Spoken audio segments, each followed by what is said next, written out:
with Sharon, and I have a great story today about a little boy named Andy. And Andy and his father would go out to the park, which was Andy's favorite place to spend every day, and he would watch the kids fly their kites.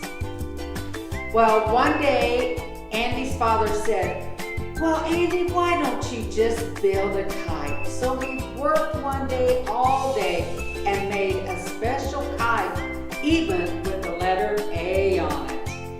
Well, the next day he went out and he flew his new kite up in the air, and it went so fast. Well, while it was up in the air, it snapped, the line snapped, and Andy's kite flew away. And you know, he was going to put it in a contest so that he could be the #1 winner in his kite.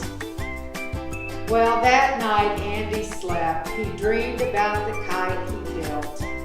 Now I can't be in the contest because I don't have time to make another kite, and he was upset.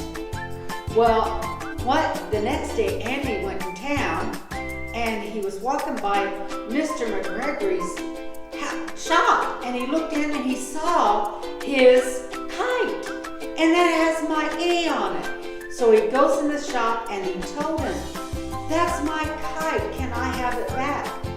And he said, "No, you have to pay for that kite." And he wasn't friendly about it. Andy was sad. He thought, "I don't have the money to buy my kite back." So Andy left.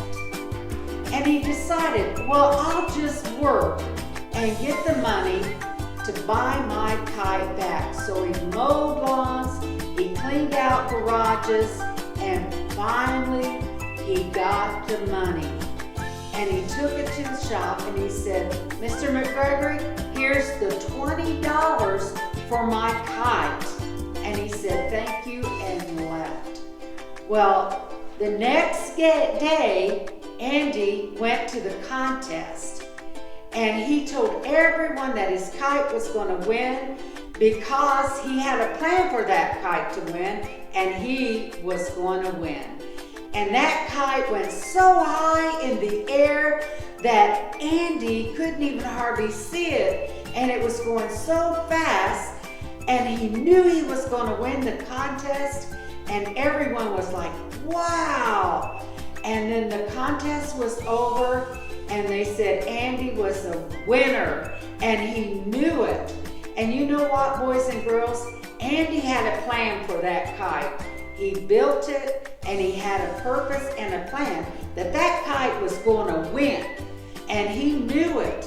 And you know, it's like us today. God has a purpose and a plan for us. He knew us before we were even born, and He has a perfect plan just for you. Have a great day. Bye.